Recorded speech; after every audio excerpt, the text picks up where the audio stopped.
Guys, we are back with another problem, and today's problem is doing the kth element of two arrays.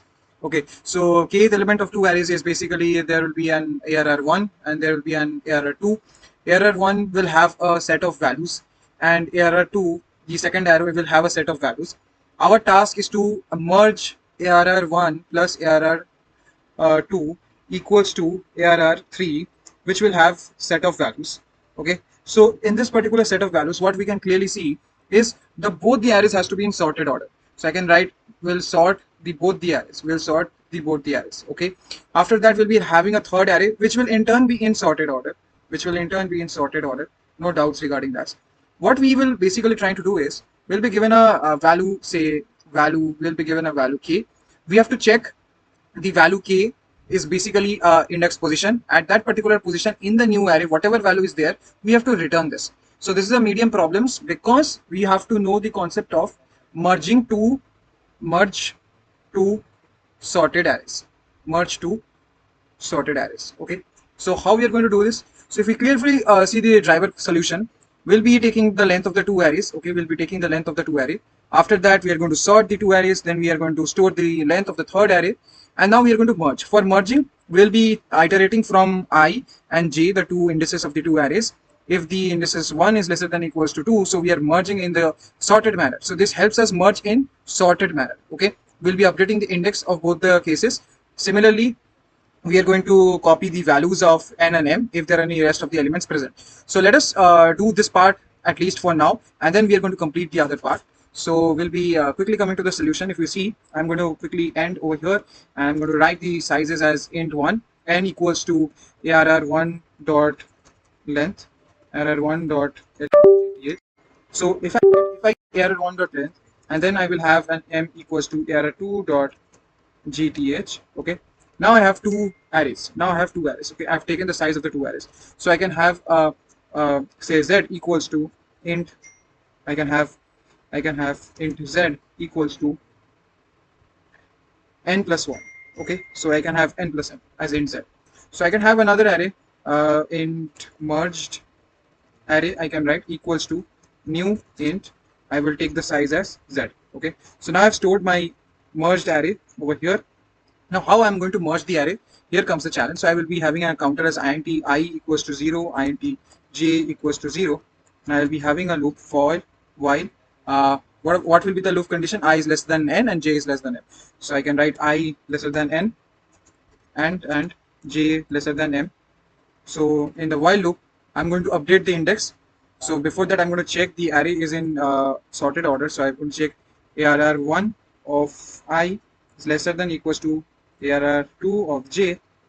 So in this particular case, what I'm going to do is I'm going to update the index pointers. I'm going to update the index pointers. So I can write uh, merged array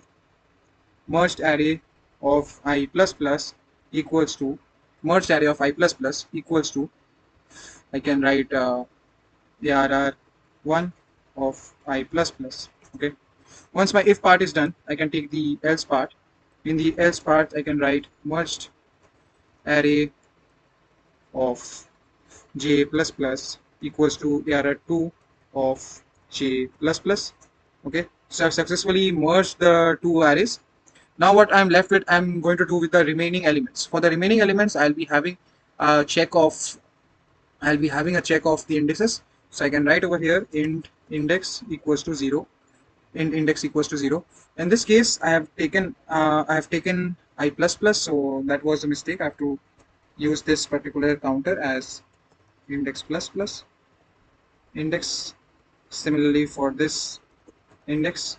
Okay, now I'll be taking the rest of the elements. So for the rest of the elements, if my I is lesser than n, which is the size of the first array, what I'm going to do is I'm going to update the index of the merged array. So merged array, and then I'm going to update index plus plus equals to arr1 of I plus plus. Most probably I did it right. Yeah, arr1 of I plus plus. Similarly, I'm going to copy this for the remaining elements of the second array. So for the remaining elements of the second array, I'm going to make this as j, and I'm going to set the limit. And over here, I will write it as arr2 of j plus plus. Okay. Now here comes the question when I have to check whether my value of the k. So I'm going to check. So if my k is greater than equals to 0, okay, k is greater than equals to 0, and my k, so I will write, and my k is lesser than equals to my merged array dot length.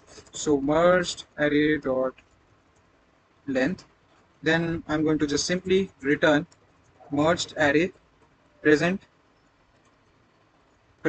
at the k minus 1 at position, because this is nothing but 0 based index. So k minus 1 at position. Okay.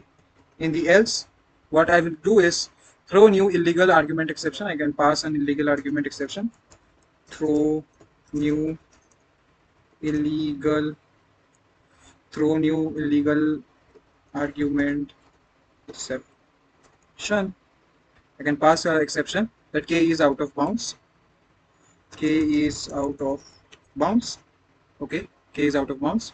So I can put a semicolon. I can try running this. So throw new throw new illegal exception, illegal argument, illegal. What is the problem? Okay, so just merge the two things.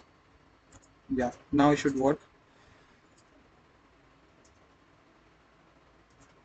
So yeah, I've successfully completed today's problem statement, and I will write it over here. Remaining elements, okay, of first array. Similarly, I'm going to write remaining elements of second array, okay, to return value present at kth position in merged array. Okay, after that I can write algorithm to merge two sorted arrays. Okay, and over here I can write joint size of both arrays, and this is nothing but the length, index value of merged array or new array. So yeah, make sure to like, share and subscribe to the channel, and we are looking forward to solve more videos and more problems.